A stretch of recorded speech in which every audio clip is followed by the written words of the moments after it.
There is a little over a day left of Season 7 of Disney Speedstorm, and so I think now is the perfect time to take a look back and talk about why I think Season 7 was the worst season of Disney Speedstorm. Now, before we get into this, I do want to say that if you disagree with me, if you personally enjoyed Season 7, or maybe it was your favorite season, that is totally okay. I just personally think that the changes made and everything that was adjusted in Season 7 were some of the worst adjustments in Disney Speedstorm history, and I think that really begins with the Golden Pass changes. Now, way before Season 7 came out, it was like a week before, or like even further than that, we got a pit stop detailing a new tournament game mode and Golden Pass changes, and this was by far the most controversial pit stop in Speedstorm history. Everyone was outraged for quite some time about these changes, and for good reason. A lot of people quit the game or said they were going to quit the game. Articles were made. You guys remember. And essentially what this Golden Pass pit stop entailed was that the Golden Pass would no longer be purchasable for 950 tokens. Rather, it would be a $10 purchase. On top of this, the Golden Pass would be split into two parts. There would be part 1 of the season and part 2 of the season, each containing a 50-tier Golden Pass. In turn with this, they made the Golden Pass 50% faster to complete, so it was only 1000 XP instead of 2000 per tier for most of the Golden Pass. And overall, this was just an extremely negative change. I think we can all agree on that. After what they did in Season 6 with the split season boxes, making it so that you could no longer immediately unlock the premium character of the Golden Pass, this essentially made it so that 2 characters were completely unavailable for free-to-play players. Vanellope in Part 1, Sergeant Calhoun in Part 2, you just really couldn't get them because you couldn't open their season boxes, and if you wanted to purchase them, you had to spend $10 on each of their Golden Passes, which is ridiculous in my opinion. I've talked about this a lot, and it really is bad, and the biggest issue about this change is truly the fact that these 2 characters are locked behind the passes. I think that if Vanellope was available in the free tier, or if Calhoun was in the free tier, or if they had the same premium character for both parts and 2 different free racers, like Felix was the premium character and you got Vanellope and Calhoun for free, I think a lot of things could have been changed to make this a lot better. They could have made one huge pass that was 100 tiers, had 2 premium characters in it, and was $10 for both. I think that would be fine. I think they could keep it exactly like it is, but it costs tokens instead of money. There are so many small changes they could have made to make this situation better that they just unfortunately did not. I did like when we were able to purchase Golden Pass credits for tokens. I think we all did, because it was essentially what I just said, where you could buy each part for tokens, and it was fine for that month, but it's not anymore. You can't really get Vanellope or Calhoun, and this change didn't kill Disney Speedstorm like a lot of people said it would. You know, we still have a strong community. I didn't really notice a huge drop in viewership. And so I don't know if that's reflective of the player base or not, but I think getting top 10% is about the same. There's well over 30,000 people, if not more. I think it's way more than that actually in the Donald Duck Cup right now. So there's still a player base to the game. It really sucks for the people who stuck with the game. It's just a bad change, especially for all the free-to-play players. I'm sure they're making more money off of it, but for the people who don't spend money on the game, it really sucks, because honestly, the biggest ripple effect is the fact that you need Vanellope and Calhoun for a lot of objectives this season. You're missing out on so many rewards by not owning these characters. It's not just you're missing out on a racer that you may potentially love, you're missing out on so many small things. For example, Star Chaser events, almost every one of them has 1 or 2 Calhoun objectives right now, and in Part 1 they almost always had 1 or 2 Vanellope objectives. In the Your Candiness King Candy limited event, there are 2 capsules that you can farm every single day, and you need Calhoun to farm 1, and in Part 1 you needed Vanellope to farm 1. And there's some objectives in the season tour where it's like win with Sergeant Calhoun or win with Vanellope, and all those little things just add up and just make you feel bad. If you don't have the character, you're just like, oh, I guess I can't do this, and it sucks. The FOMO is bad. It's a bad change. I think we can all agree on it. I don't want to beat a dead horse. I could talk about it for a while, but the one positive thing I will say, something that I have personally enjoyed, was the fact that the season now being split into 2 parts. It is kind of exciting when Part 2 comes out to get a mid-season patch, but I mean, they could have just added a mid-season patch into the game. We didn't need everything else with it, but That's one little positive to come out of this change, I guess. And another small negative I will point out is the fact that there's now an awkward waiting period. There's always been an awkward waiting period after the last season tour chapter comes out in a season, but now we have that awkward waiting period twice a season, and I think they could really take some steps to reduce that. For example, like when a season or a part of a season comes out now, you get 2 chapters immediately, and then the 3rd chapter is on the next day, because it almost always releases on a Thursday, and chapters come out on Friday. So you get chapter 1 and 2 immediately, and then chapter 3 is on Friday. I don't think we need that. Because now it leads to like a month of awkward waiting per season. 2 weeks in part 1, 2 weeks in part 2. I think if we got one season or one chapter on the season/part launch, and then we got the 2nd chapter the following day, I think that's all we need. I don't think we need 3 chapters in the first 2 days of the season. I think it's just a little too much, and it leads to a lot of awkward waiting time where we have really nothing to do, and it kind of sucks. And that directly segues into my next point, limited events. I made an entire video discussing this a couple days ago, so I'm not going to dwell too much on this topic, but limited events this season were just bad. There weren't limited events. There was almost nothing this season, and everything that we did get felt lackluster, which lends itself partly to the upgrade coin system. Getting upgrade coins doesn't feel super impactful, and there wasn't enough of them. But there were just weeks where we wouldn't get limited events, which is just a missed opportunity in my opinion. I don't understand why every Friday we aren't getting a fresh new batch of exciting events that will get players on the game, get me making videos, encouraging people to go check out these events. I don't understand why that's not something that Gameloft is doing every single Friday. It just feels like a missed opportunity in my opinion. And another point about limited events is Kermit's event was just downright terrible.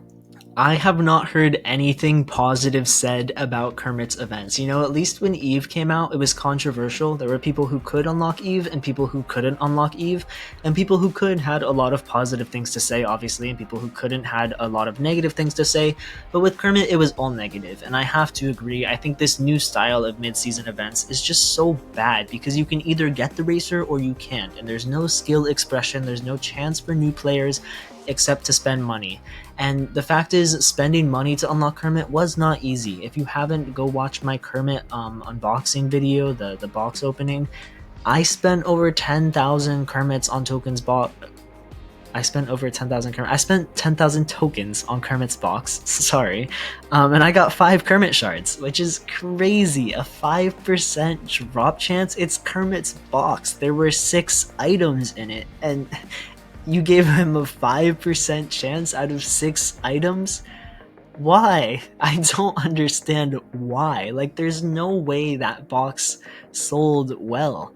The whole mid-season event is baffling because so many people were excited for Kermit and they just couldn't get him, which is so bad because Kermit was really a hype moment. I was excited to play as Kermit, and that sucks. And another reason why Kermit wasn't fun is the meta, which again perfectly segues into my next transition. The meta of Disney Speedstorm this season was really, really bad.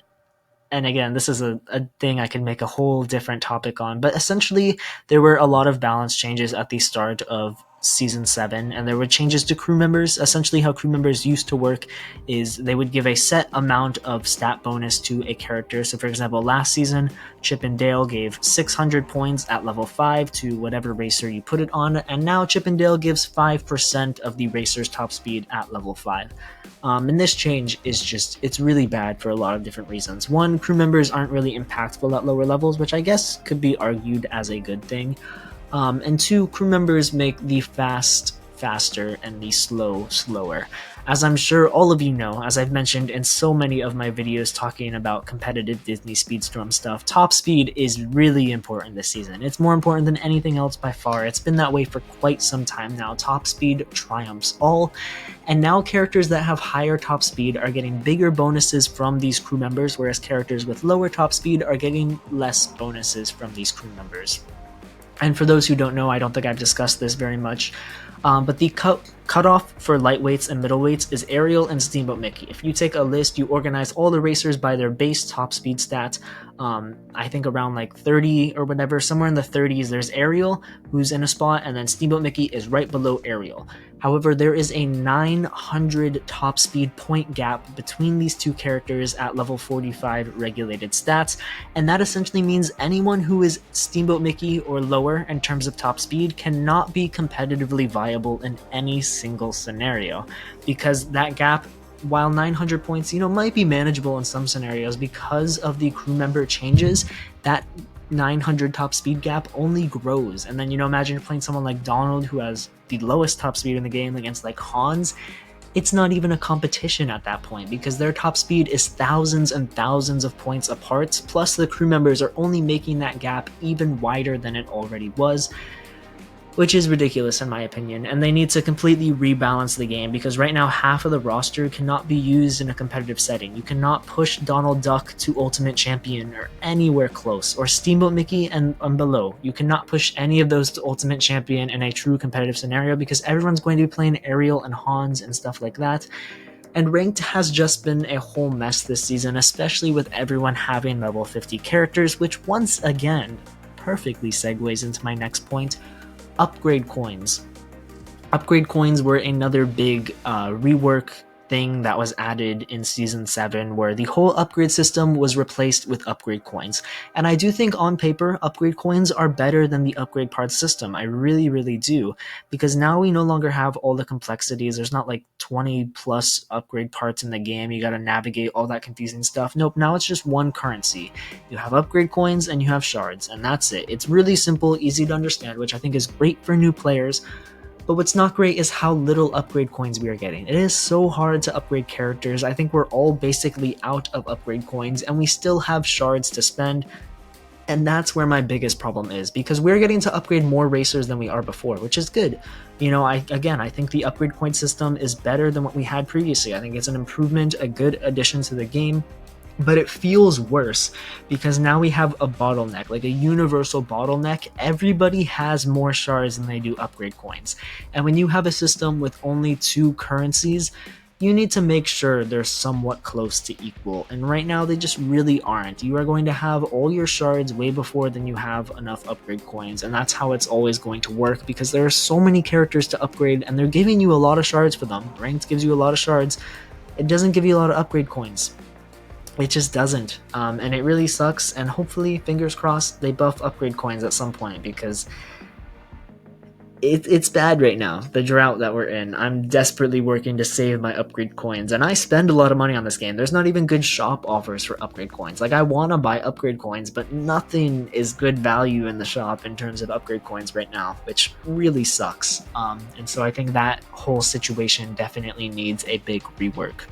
And I think the last main thing I want to talk about in regards to Season 7 is the tournament system. The tournaments are essentially a new game mode where they're taking past seasons. So like right now they have Unafraid, which was Season 1, To Infinity and Beyond, which was Season 2, and Ohana, which was Season 3, and they have their tournaments in the world map menu, where the 4 or 5 seasonal characters from those collections can be used in these tournament races, where essentially each character has 3 objectives at level 10, 20, and 30. You complete those objectives, you progress through the vault passes, which are essentially like legacy golden passes.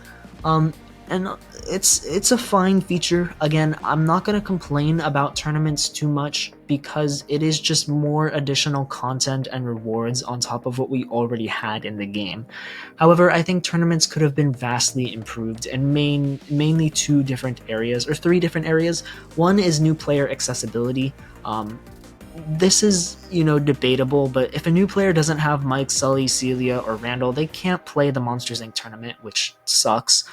However, it does provide an incentive to purchase the Vault Pass, because then they get one of those characters and they can hop right into the tournament and earn more shards, and I think that is a good system.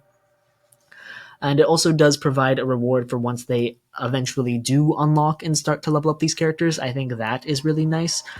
However, something else I don't like about this is the tournaments just really aren't fun. It's not an exciting way to play the game. It just kind of feels like, boring races against AI, that's what it is. It's just boring races against AI. It's like Season Tour, but with no specific objectives. You're just trying to win, and you gotta do 4 races in a row, times 3 for each character, times 4 for all 4 characters to finish the Vault Pass. And then on top of that, my third major complaint is the Vault Pass just doesn't have a very good rewards. It's kind of lackluster. I don't necessarily recommend purchasing it unless you do not have the first epic character at the start. For example, you can spend $8 and immediately get Sully, Stitch, or Buzz, which is definitely good value because then you also get all of the other Vault Pass rewards later on down the line once you upgrade and complete all those objectives. But there's a lot more they could have done. Like, I think you should get all 4 characters in the Vault Pass eventually, because like they only give 3 shards for Celia and Randall, for example, and you get 10 shards for Sully and Mike. I think you should just get 10 shards for everyone. On top of that, I would have loved to see some endgame contents, maybe level 40 and 50 bonus objectives for each character that either A, just let you repeat level 30 over and over and over again to get some extra upgrade coins, or B, extend the Vault Pass up to 50 tiers and have the last just 20 tiers of rewards just be like small stuff, extra upgrade coins, extra season coins, extra, small capsules or whatever. Nothing critical like exclusive cosmetics or something like that, just fun endgame content to incentivize people to upgrade characters to level 40 and 50, or attempt it with an underlevel character, which might provide a nice challenge to the tournament modes. I don't know, something like that, because I played through all the tournaments very recently, and it just wasn't a very fun experience. Like, I liked getting the rewards, but again, it was kind of lackluster on the reward side, and playing through it was just a slog. Like, I had a movie on in the background, and I was just on autopilot going through the races, because my characters are super high level, and for an existing early access player, it was not fun. Maybe if your characters are lower level and you actually gotta be attentive, maybe it's more fun. I don't know, let me know. Do you guys enjoy the tournaments? I personally didn't love them, but there you go. That's my summed up review of Season 7. There was not a ton of great stuff this season. It wasn't the worst. I enjoy the new characters. I didn't even talk about the removal of voice acting, which is a whole different beast, and something I complained about in an entirely different video. Voice acting needs to be brought back. I think it takes away from the immersion of the game. And overall, Season 7... I really hope we look back on this season and see it as all of the evil stuff Gameloft got out of the way before the masterpiece that was Season 8. Because right now, Season 8 does look like a masterpiece. We have only heard good things, and so I'm very excited to hop into it. And hopefully it's a new era of Speedstorm, but Season 7, hopefully that was just laying the foundation, because, not everything was bad. Again, I did like the upgrade part system. I do like tournaments on paper. Again, more content, more rewards, just it's not quite there in terms of fun and fulfillment. And I do like the new UI changes. I like the new racers that have voices, but in my opinion, too many negative changes, like the Golden Pass stuff, the limited events, and voice acting just made this the worst season in Disney Speedstorm for me. Definitely not the most boring. This season was very exciting, and there was a lot of stuff going on, except for, again, those droughts between Chapter 5 and having no limited events. It was bad, but like in terms of new stuff, there was a lot of new stuff, and it was an exciting season, and it wasn't terrible. Again, I don't think it was like an awful season. I just think out of the 7 seasons we've had so far, Season 7 ranks at the bottom for me, personally. But let me know, what do you guys think? Did you enjoy Season 7? Did you not enjoy Season 7? I'm very curious to hear all of your thoughts in the comments below, and thank you all so much for watching. I'll catch you guys in the next video. Peace out.